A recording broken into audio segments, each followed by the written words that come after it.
Seit der Übernahme der Thales-Züge durch Eurostar im September 2023 kann man jetzt komplett von Deutschland bis nach London mit dem Eurostar reisen und das in gerade mal 5 Stunden. Ein ehemaliger Thales-Zug, jetzt Eurostar Red, bringt mich heute in der Premier Class bis nach Brüssel. Dann geht's weiter mit dem klassischen Eurostar Blue bis nach London. Ob sich das lohnt, finden wir heute heraus. Und damit einen wunderschönen guten Morgen, Leute, hier aus meiner damaligen Heimat, oder ja, Heimat war es eigentlich nie, aber ich habe hier mal 3 Jahre gewohnt. Köln, geiler Spot hier, oder? Um das Video anzufangen.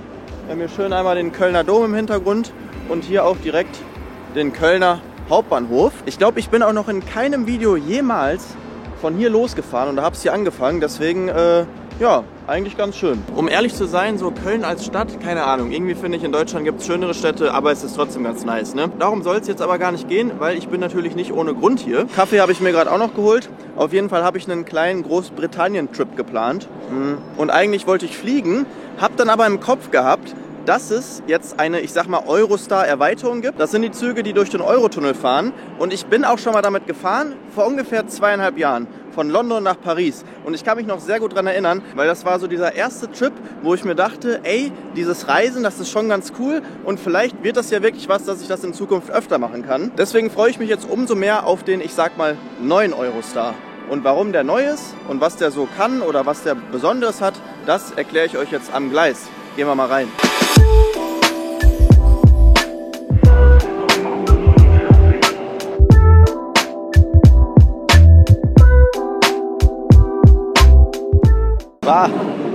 Alter! Junge, wie? So viel Kotze habe ich noch nie in meinem ganzen Leben gesehen. Wer hat denn hier hingekotzt?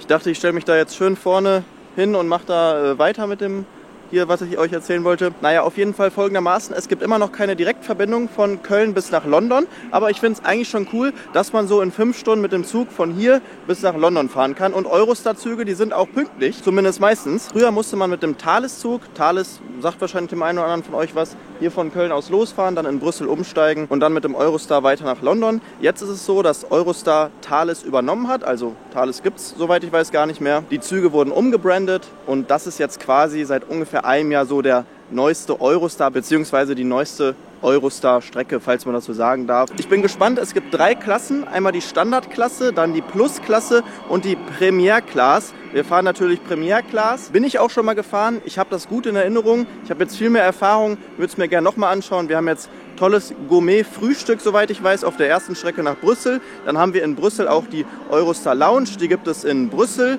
in Amsterdam, in London und in Paris. Hier in Köln leider noch nicht, vielleicht kommt das irgendwann, wäre cool. Und dann geht es ja von Brüssel nach London weiter, da gibt es dann schönes Mittagessen, denke ich mal. Also Verpflegung habe ich heute genug und ja, schauen wir mal. Der Zug kommt ungefähr in 20 Minuten, let's go. Ach so Leute, bevor ich es vergesse, ich habe übrigens 414 € für mein Ticket bezahlt. Ziemlich teuer, liegt aber auch daran, dass ich zweimal quasi in der Premier Class mitfahre, also bis nach Brüssel und dann bis nach London. Schauen wir mal, ob sich das lohnt.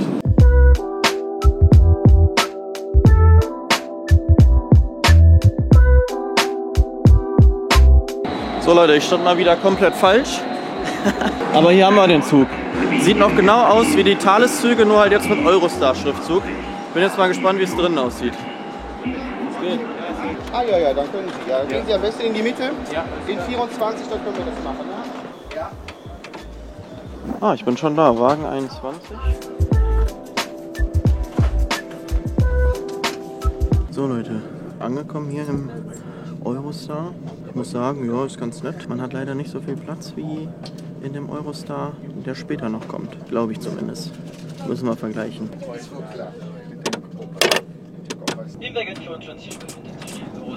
Oui, oui. Une baguette. Oh, sorry, das ist irgendwie kaputt. Alles gut.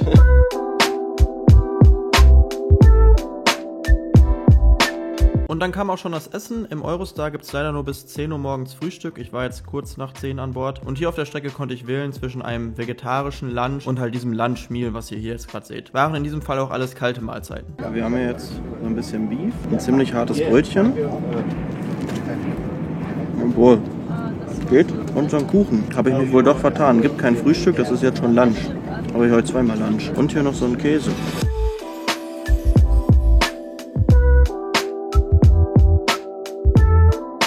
So Leute, was geht? Da melde ich mich wieder persönlich, ohne Voice-Over. Das ist ganz schön voll da bei mir da hinten. Ich muss sagen, Essen war okay. Wichtig zu erwähnen, ich glaube, dieses gute Menü, das gibt es dann nur auf der Strecke nach London. Das kommt noch. Jetzt hier, das war ein bisschen kalt alles. Meine Toilette da hinten ist auch kaputt. Deswegen bin ich jetzt hier in einem anderen Abteil. Und man muss sagen, warte mal, hier kann ich jetzt wenigstens die Toilette abschließen. Das geht da hinten nicht. Der Zug sieht halt genauso aus wie damals Thales. Es ist auch noch das ein oder andere Thales Branding hier drin. Ist jetzt nichts mega spektakuläres, muss man sagen. Aber ich kann dann immerhin sagen, ich bin diesen Zug auch schon mal gefahren. Jetzt muss ich erstmal kurz pinkeln. Wir sehen uns dann gleich wieder. Wahrscheinlich schon in Brüssel oder hier noch mit ein paar landschaftlichen, filmografischen, cinematonischen, die Wörter gibt's gar nicht, oder? Aufnahmen. Viel Spaß. Thank you.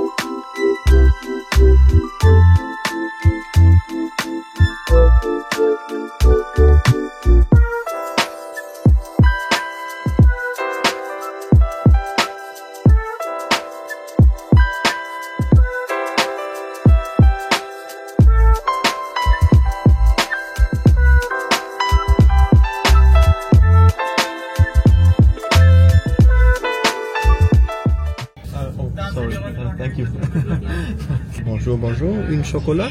Ey, ich finde das zum Schießen, ne? Wenn Franzosen so Deutsch reden mit diesem französischen Akzent. So, wir sind hier jetzt auf jeden Fall sofort in Lüttich.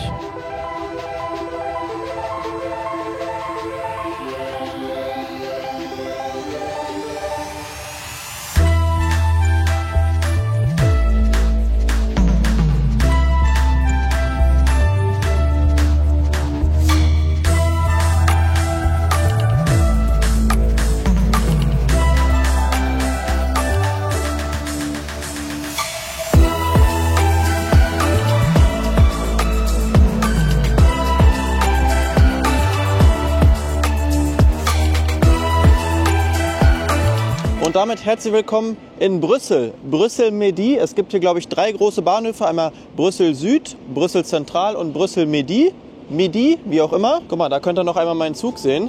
Ja, war eine nette Fahrt bis hierhin. Hat ungefähr knapp 2 Stunden gedauert. Jetzt nichts Spektakuläres, aber ein schöner, bequemer Zug. Und hinter mir sieht man Brüssel. Sieht doch ganz schön aus. Ich habe hier jetzt tatsächlich 2 Stunden Aufenthalt, weil, ja, warum? Also wahrscheinlich, weil kein Eurostar schneller fährt. Deswegen dauert es für mich sogar dann 6 Stunden 13 bis nach London. Aber ist gar nicht so schlimm, weil wir gehen hier jetzt in die Eurostar Premier Lounge.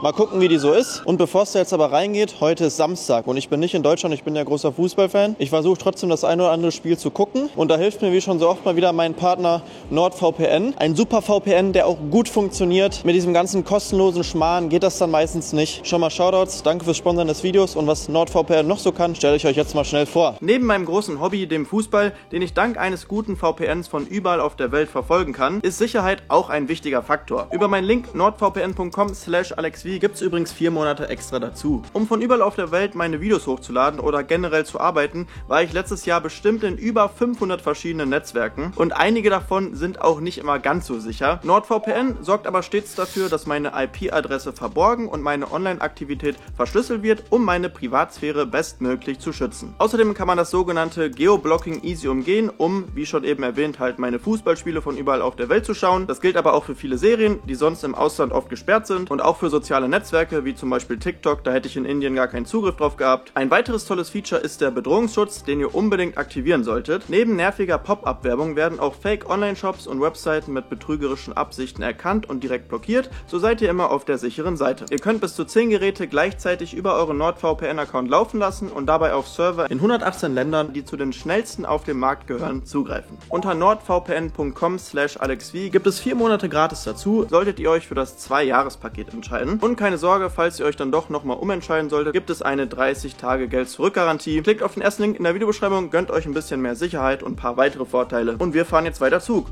Schaut mal Leute, so sieht hier der Bahnhof aus. Und hier geht es jetzt für mich rein ins Channel Terminal. Und dahinter ist dann auch die Premier Lounge, wurde mir jetzt gesagt. Also gehen wir mal rein. Security Check wie am Flughafen. So Leute, Security Check hinter mir. Hier ist einfach ein Duty Free am Bahnhof. Das habe ich auch noch nie gesehen. Wie am Flughafen hier eigentlich. Und da habe ich es auch schon gefunden. Eurostar Premier Lounge. Schauen wir mal rein. Hallo. Ui. Das sieht ja schön aus. Guck mal, ich bin einfach der Erste hier. Niemand da. Das muss ich immer nutzen, Weil dann kann ich schnell mal rumfilmen. Was haben wir denn hier? Oh, sieht doch ganz nett aus. Ein paar Snacks, ein paar Brote, bisschen Alkohol, Kaffee, Kaltgetränke. Ja, ist jetzt natürlich nichts, ich sag mal, Weltbewegendes, aber es ist schön zu haben.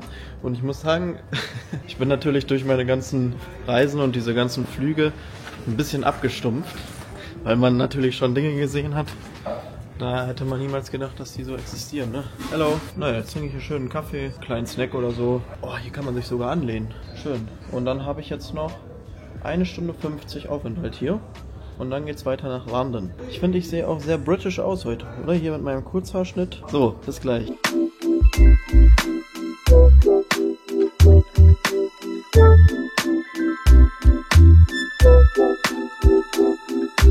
So, das Warten hat ein Ende. Zweites Mal in meinem Leben mit dem, ich sag mal, richtigen Eurostar. Ich sitze ganz vorne, Wagen 1. So sieht das hier aus. Lalala. Ja, ist ein ganz schöner Zug, ne? Wieso bin ich denn jetzt hier bei Brüssel Süd? Ich bin doch eigentlich bei Midi angekommen. Keine Ahnung. Boah, hab 2 Stunden keine Sonne gesehen. Also der Zug ist wirklich wahnsinnig lang. Jetzt geht's ja durch den Eurotunnel. Mal sehen. Wir fahren sogar nur noch 1 Stunde 5. Also ich bin eigentlich schon fast in London. Das geht so schnell. Das ist jetzt, glaube ich, auch die Highspeed-Strecke von dem Ding. Schauen wir mal, was es zu essen gibt. Ob mich das jetzt mehr überzeugt als bei dem ersten Eurostar. Und den Platz kenne ich ja schon, aber ich habe ihn nicht mehr so wirklich in Erinnerung. Wie auch immer, ich freue mich auf jeden Fall auf London. Bis gleich. Bonjour. Coach 1? Yeah, what would be your seat number? Oh, sorry, we already 51. 51, please. Thank you. Hallo.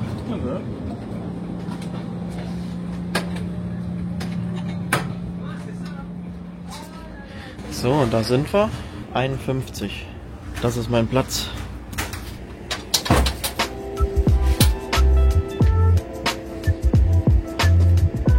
Also ich muss sagen, ist natürlich nicht schlecht.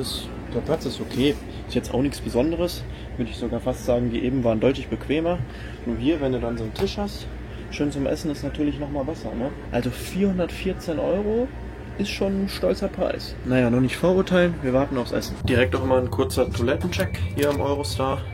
Ja, schöne Toilette, oder? Hast hier immer einen Spiegel und hier auch noch einen. Und jetzt fahren wir auch sofort los. Ja, jetzt geht's los. Ich spür's.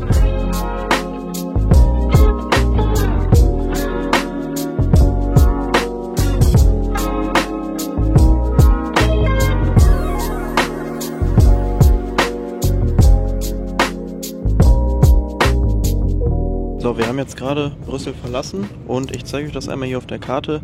Wir fahren jetzt Richtung Calais. Ich hoffe, ich habe es richtig ausgesprochen. Das ist auch die engste Stelle dann vom Ärmelkanal und darunter führt dann der Eurotunnel über 50 Kilometer. Das ist schon ein krasses Bauwerk, ne? Zweite Mal, dass ich da jetzt durchsause. Nervös bin ich aber nicht. Ich hätte jetzt nur gern mal hier was zu essen. Ich warte immer noch auf mein Gourmet-Menü, was hier im Ticket stand. Bis jetzt wurde ich noch nicht so gourmetisiert hier im Eurostar. Ich merke gerade, ich bin auch so blöd. Wir haben natürlich eine Stunde Zeitverschiebung, deswegen fahren wir auch nicht nur 1 Stunde 5, sondern 2 Stunden 5. Hätte mich irgendwie sonst auch ein bisschen gewundert. Also hier ist es jetzt gerade 15 Uhr, in London erst 14 Uhr. 2 Stunden Fahrt also noch. Herrlich, Leute. Ich habe es mir jetzt bequem gemacht und jetzt ging es auch schon los, ne? Wir haben hier erstmal schön ein leckeres belgisches Bier. Oder? Ist das belgisch? Nein, ich glaube doch nicht. Aber, ne? Ich muss ja irgendwie die 414 € wieder reinholen. So. Perfekt, schmecken lassen und schaut mal hier läuft parallel ein bisschen Fußball, Internetverbindung steht, so kann man doch gut reisen, ne? Man muss auch ganz klar sagen, Zugfahren ist nicht so anstrengend für den Körper wie Fliegen, also ich fühle mich total relaxed, im Flugzeug ist es immer so ein bisschen, manchmal so ein komisches Gefühl, wenn man da dann länger drin sitzt.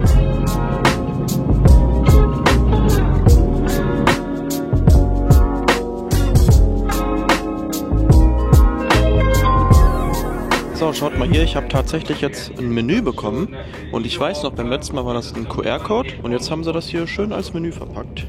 Wir haben hier eine Hot Option, Lamm mit Potatoes, ich nehme aber glaube ich das Chicken und als Vorspeise gibt es auch irgendwas. Dann noch Käse und sogar ein Dessert, also ein kleines Gänge-Menü. Ich habe jetzt auch ganz schön Hunger mitgebracht, deswegen bestellen wir mal. So, Essen ist da. Ich habe mich jetzt doch hier fürs Lamm entschieden, weil das Chicken wäre kalt gewesen und das wollte ich dann nicht. Ich muss aber sagen, so optisch, also Gourmet-Menü ist das jetzt nicht, ne? Aber es sieht ganz nett aus, so die kleinen. Wir haben hier noch ein Brot. Probieren wir mal hier eben das Lamm. Ich esse Lamm sonst echt nie.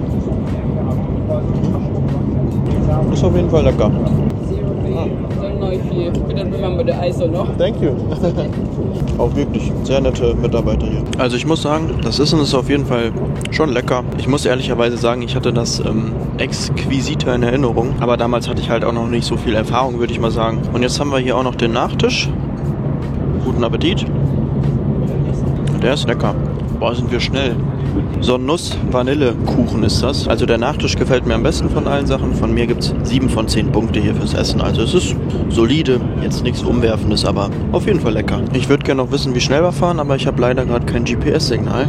So, schön aufgegessen. Wenn man jetzt nach draußen guckt, sehen Sie, man sieht nichts mehr. Das liegt daran, weil wir jetzt tatsächlich unterirdisch sind. Ich bin jetzt unter dem Ärmelkanal. Man merkt es auch relativ auf den Ohren. Ist wenig spektakulär, aber eigentlich cool zu wissen. Ich habe jetzt auch kein Internet mehr, kein GPS-Signal.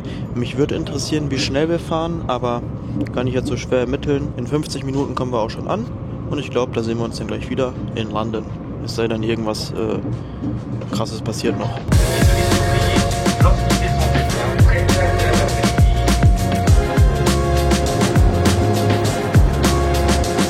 So Leute, was geht? Und damit herzlich willkommen in London. War eine entspannte Zugfahrt. Sieht ja aus wie Gleis 9 3/4 hier. So. Und da sind wir. Yes, yes. Was geht? London. Ja, war eine entspannte Reise, muss ich sagen. Ich muss jetzt erstmal gucken, wie ich zum Hotel komme. Ich penne heute im Bulgari Hotel. Erste Mal in dieser Kette. Wird, glaube ich, ganz nice. Mal kurz hier rüber rennen. Hinter mir seht ihr nochmal die Train Station. Ich glaube sogar, dass ich mein altes Eurostar-Video ungefähr hier angefangen habe. Kurzes Fazit noch an dieser Stelle. 414 € ist ein stolzer Preis, muss ich sagen. Wenn ich jetzt nochmal fahren würde und privat, würde ich mir, glaube ich, einfach ein Standardticket holen, weil so wirklich lohnt sich das nicht. Da spart man dann mehr als die Hälfte.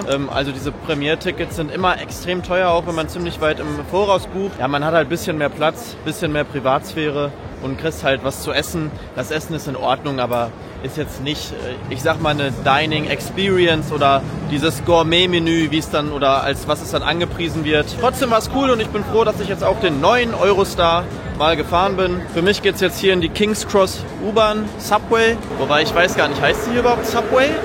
Ist doch nur New York, oder? Underground. Leute, ich hoffe, das Video hat euch gefallen. Checkt NordVPN ab. Wir sehen uns in ein paar Tagen wieder mit einem geilen Hotel. Da freue ich mich jetzt drauf. Schön die Füße hochlegen. Nee, Spaß. Ich muss halt mal einen guten Film machen, ne? Haut rein. Danke fürs Zuschauen. Ciao.